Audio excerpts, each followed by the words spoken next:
Hey guys, welcome back to my channel, or welcome if this is your first time here.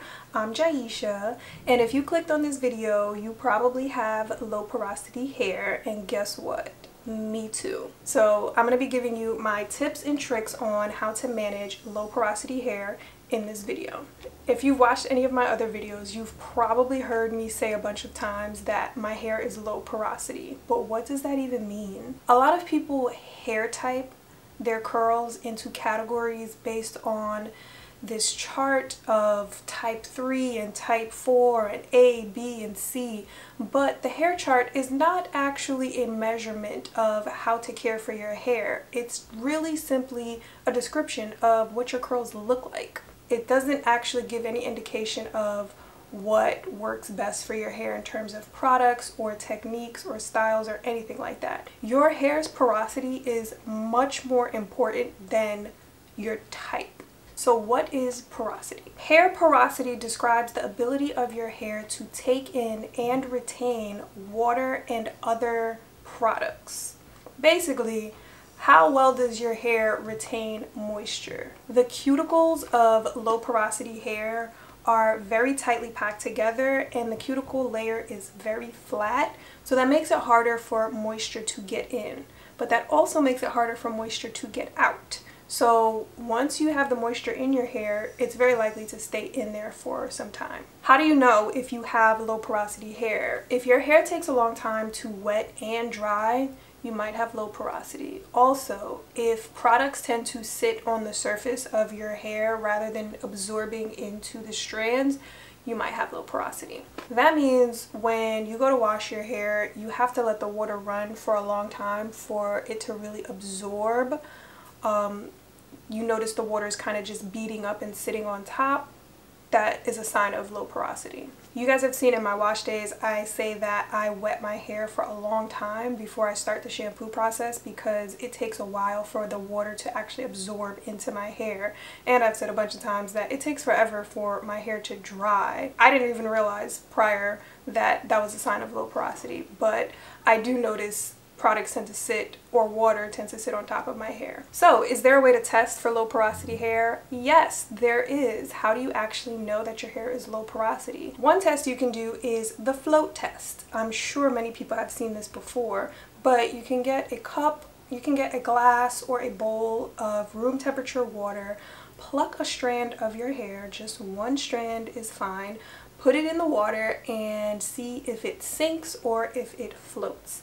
If it sinks, that is a sign of high porosity hair because it immediately took on the water, it went all the way to the bottom. If your hair floats on the top of the water, it is definitely low porosity because that water is not getting in there. The other test you can do if you don't want to pluck your hair out is get a spray bottle and wet your hair, and if you see the water if you see little beads of water just sitting on top of your hair, that's a sign of low porosity. Can you change your hair's porosity? Yes and no. Technically, your porosity is just what your hair genetically is, the way your hair genetically is. It's just how it grows out of your scalp. There's nothing wrong with having low porosity hair, but typically any type of hair that's damaged is going to have a lot of open gaps and pores in the hair strand, and that's going to be high porosity hair. So if you have like color damage, heat damage, chemical damage, more than likely the hair strand being damaged is not going to be able to retain moisture. So you can change it, but at the expense of damaging your hair, so please don't do that. But there's nothing wrong with having low porosity hair. Just like any kind of hair, you just have to know how to care for it so that it flourishes and is manageable for you. So that's why we're going to get into my tips and tricks on how to manage and properly care for your low porosity hair. Tip number 1. I've said this probably in every single video, like probably every talking video, every styling video. Deep condition your hair every week. I deep condition my hair every single week without fail. This is just a part of my routine. I always make time for it. Even if it's just like 20-30 minutes, that's really all that you need. You can go up to an hour. You don't have to deep condition the whole day. You don't have to deep condition overnight. I actually don't even recommend those, but I would say 20 to 30 minutes of a deep moisturizing mask or treatment is perfect. That's all that you need to get some hydration into your strands. If you can't do every week, try to do every other week.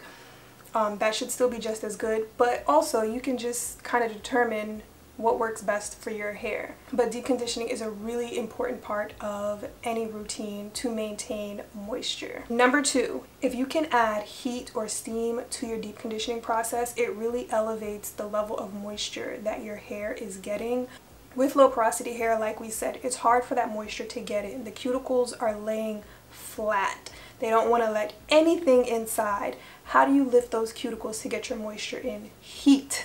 Heat is going to lift those cuticles to get the moisture in. So if you have a steamer, if you have a hooded dryer, if you have a heating cap, any one of those things is great to add to your deep conditioning treatment because it's going to open up your hair cuticles and allow the moisture to really sink in. Number 3, you want to be sure that you're clarifying your hair on a regular basis.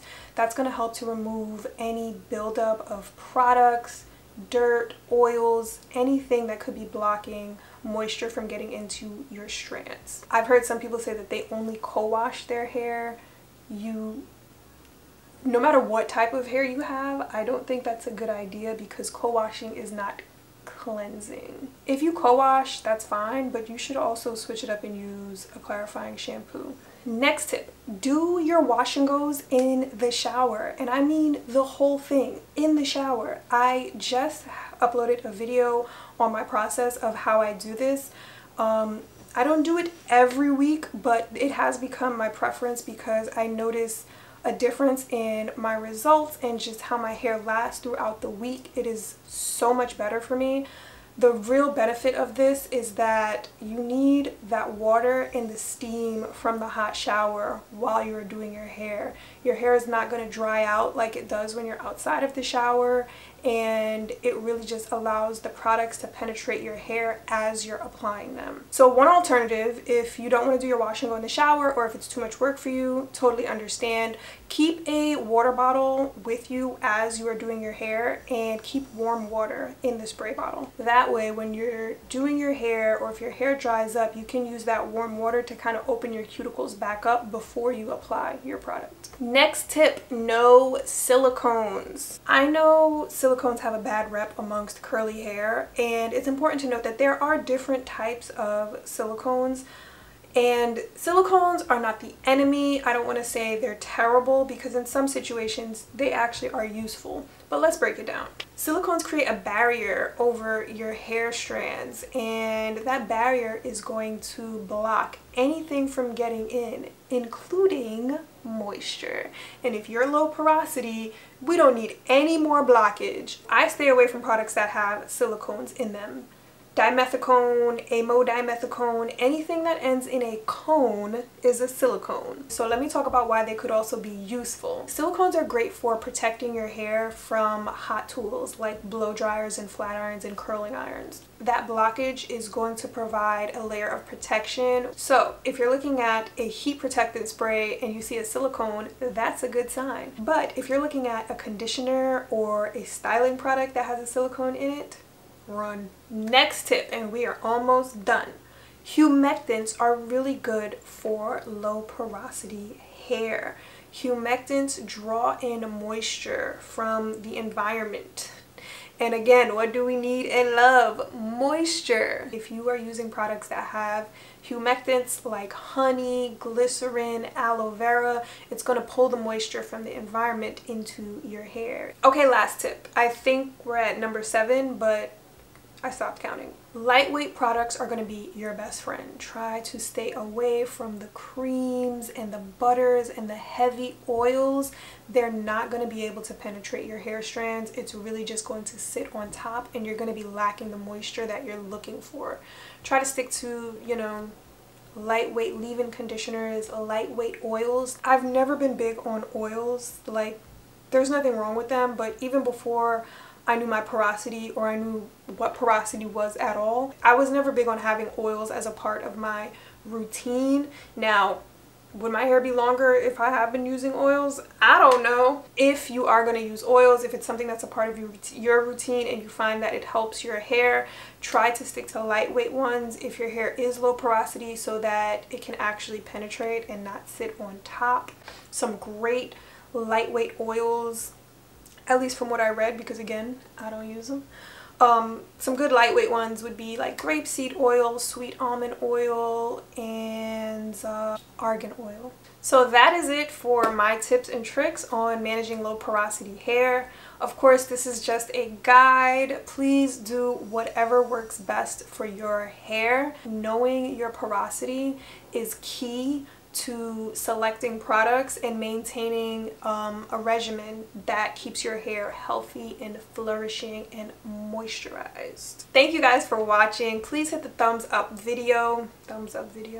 Please hit the thumbs up button if you enjoyed this video or if you found it helpful. Don't forget to subscribe to my channel if you would like to see more of my videos, and I'll catch you in the next one.